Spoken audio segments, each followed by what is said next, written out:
Hey folks, okay, the biggest movie earners, part two. We did 1975 to 1985 in the last video, so if you haven't seen that video, check it out. This time around, it's 1986 to 1996, the biggest earners, and of course the Oscar winners for Best Picture in those years. Please subscribe to the channel before we get going. I really would appreciate it if you could subscribe. It's free, and slap a like on the video if you like the content. So we'll get on with it. 1986, the biggest movie earner of that year was Tom Cruise's Top Gun. Massive movie, huge, really catapulted Tom Cruise into the stratosphere here. Top Gun, very popular film, good movie. A good summer movie, and that year, 1986, the Best Picture Oscar went to Oliver Stone's Vietnam picture, Platoon. Good movie, haven't seen it in a while, must check that one out again. So that was 1986. Moving on to 1987, we have, which this one surprised me actually, but it starred probably the biggest star in the 80s. He was absolutely untouchable in the 80s, between movies and his comedy videos. VHS videos.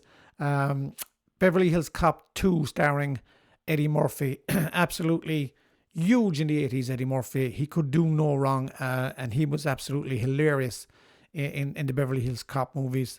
Really enjoyed them. Haven't seen them in a while, of course. They're going back a bit. The Best Picture Oscar that year was Bernardo Bertolucci's The Last Emperor. A really, really good movie. I seen that when it came out back in 1987. Haven't seen it since, so it's one I must get back to and take another look at. Moving on to 1988, this surprised me as well, actually. This won Best Picture also, and was the highest earner of the year.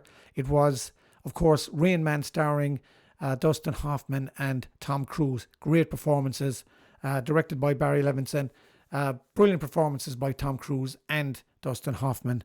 Great movie. Check it out if you haven't seen that one. So we'll move on to 1989.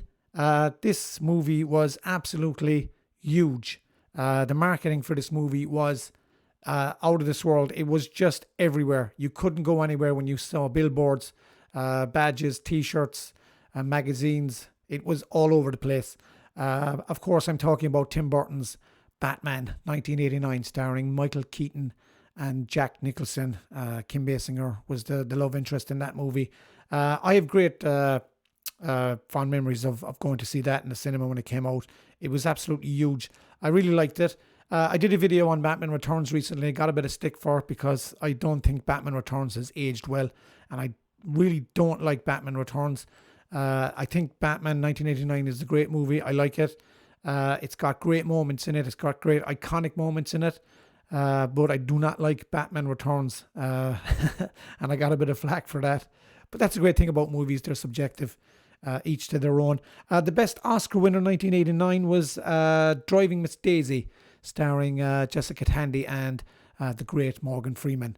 A lovely movie that is. Again, haven't seen it in a while, but it is a very, very good movie and well worth checking out if you haven't seen it. Okay, moving on to 1990. This time around, I was surprised as well. It was Ghost that took the biggest earner that year, starring Demi Moore and Patrick Swayze, the late Patrick Swayze. Yeah, Ghost, good movie. There was actually a similar movie released the same year, which I actually prefer. Was always with Richard Dreyfuss and Holly Hunter. It's a remake of A Guy Named Joe, starring Spencer Tracy. Similar theme about a ghost. The guy dies and he comes back. Richard Dreyfuss is in the role. He plays a pilot who puts out fires, and he dies in it and he comes back. Similar story, but I think Always is a better movie than Ghost. I've always preferred it. So if you haven't seen Always, it was directed by Steven Spielberg. Check it out. But enough of that. 1990's Best Picture, was Dances with Wolves, directed by Kevin Costner. Very good movie. And it actually beat one of my favourite movies of all times, which I thought should have got Best Picture that year, was Martin Scorsese's Goodfellas. But not taken away from Dances with Wolves. Goodfellas should have won Best Picture that year, in my opinion. But yeah, Dances with Wolves took it, and Ghost took the gong for biggest earner. Okay, 1991, the biggest earner that year, and this really set the bar high for special effects movies. It changed it changed everything, really. It's Terminator 2 Judgment Day, Arnold Schwarzenegger. A fantastic movie. Really good movie. Excuse me. I showed this to my son recently, and he absolutely loved it. Thought it was fantastic. Schwarzenegger here was brilliant. James Cameron, Linda Hamilton. Brilliant movie. If you're one of the few people that hasn't seen Terminator 2, I suggest you check it out as soon as possible. That was the highest earner that year. And in 1991, The Silence of the Lambs took Best Picture that year. An unusual, we don't usually see films like Silence of the Lambs win Best Picture, but it is a cracking movie. Jodie Foster, Anthony Hopkins, brilliant movie, Silence of the Lambs. So that was 1991. 1992 was the biggest earner that year was Batman Returns. Again, with Michael Keaton coming back as Batman and Tim Burton directing, with Danny DeVito as the Penguin. A horrible character, I think. And Michelle Pfeiffer as Catwoman. Batman Returns, really, I didn't like it. I actually didn't mind it when it came out in 1992, but on recent viewings, I don't think it has aged well. But again, that's subjective. You might love it, and that's great. If you like Batman Returns, that's fine. That's great. That year, the Best Picture Oscar was the fantastic Clint Eastwood directed Unforgiven, a fantastic Western. I really enjoyed that movie when it came out. I remember watching it. I think I saw this in Dublin when it came out. It was absolutely brilliant. What a great movie. Still is a great movie. I go back to this from time to time. Clint Eastwood is fantastic in this movie. And Gene Hackman's performance in this is absolutely brilliant. Richard Harris is in this as well. It is absolutely fantastic. A great Western. I suggest you check this out if you haven't seen it. It is really good.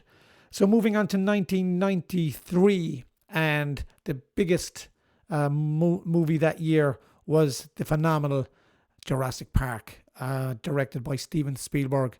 What a movie. What a great movie. And again, this upped the game of special effects, CGI movies. This is absolutely spectacular. And the effects in this, it's 1993, and I still think the dinosaurs in this look better than some of the new Jurassic movies. The T-Rex scene attack in this is absolutely phenomenal. It really is one of the best scenes in movies that I've ever seen. It really is. It takes CGI and physical effects and blends them together. It really is. And Spielberg is a master at this. He really is. But that movie has stood the test of time to me, and it still ranks up there with the best. That was 1993. And the Oscar winner that year, again, Steven Spielberg. He made these movies one after another. I think he was editing Jurassic Park while he was making Schindler's List. Phenomenal movie. What a great movie this is. This is really filmmaking at its top. Spielberg on top form here with Schindler's List, filmed in black and white. If you haven't seen Schindler's List, check it out. A fantastic movie. So Spielberg did the double that year with the biggest earner and the Best Picture Oscar. 1993 Schindler's List. 1994, the biggest earner that year was The Lion King. And I think it just narrowly beat Forrest Gump that year. That was a massive movie that year, Forrest Gump in 1994. But The Lion King just pipped it for the biggest earner. And of course, Forrest Gump took the Best Picture Oscar that year. Directed by Back to the Future's Robert Zemeckis. He directed Forrest Gump.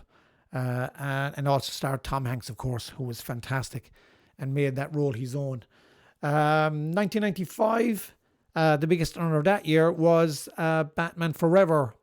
Batman movies took a bit of a turn there. This was directed by Joel Schumacher, who directed the fantastic Falling Down with Michael Douglas. And I think Joel Schumacher really, I think he missed the point here. I think he went back to the campy version of Batman. He brought in Jim Carrey as the Riddler, and he brought in Tommy Lee Jones as Harvey Two-Face. It's okay. Val Kilmer took over the role from Michael Keaton as Batman, and it's okay. It's a fun movie. It's bright. It's got bright colors. Again, it goes back to the campness of it. Nicole Kidman is in it as Bruce Wayne's love interest in this. It's okay. I don't think I don't go back to it that much, but it serves a purpose. It's better than Batman and Robin, I put it that way. So that was the big star in 1995, and the Best Picture Oscar that year was Braveheart, the fantastic movie directed by and starring Mel Gibson. Fantastic movie, Braveheart. Really, really good. Great performance by Gibson, and great directing. Nod to him there, taking the Best Picture Oscar. 1996, our last one on the list. A massive movie in 1996. Again, riddled with special effects, and the special effects in this are fantastic. May have dated a little bit if you watch it now, but it's a good movie. It's a fun movie starring Will Smith and Jeff Goldblum, of course, from Jurassic Park. It's Independence Day. Very entertaining movie. It really is a popcorn movie, and it just riddled with special effects. The story, and the plot are second here. It's all about special effects. It's all about Will Smith. A very entertaining movie. As I said, fill your popcorn, drink your Coke, and enjoy it. The best Oscar winner that year was The English Patient, starring Ray Fiennes and Juliette Binoche. Haven't seen that movie, so I won't comment on it. But that took the Best Picture Oscar, and Independence Day took the biggest movie earnings of that year. So that's it, 1986 to 1996. That's your list. That's part 2. In the next video, we'll go from 1997 to 2007 for part 3. Hope you enjoyed it. Again, please slap a like on the video and subscribe to the channel if you can. I really would appreciate it. And I'll see you in the next video. So until then, take care. Thanks for watching.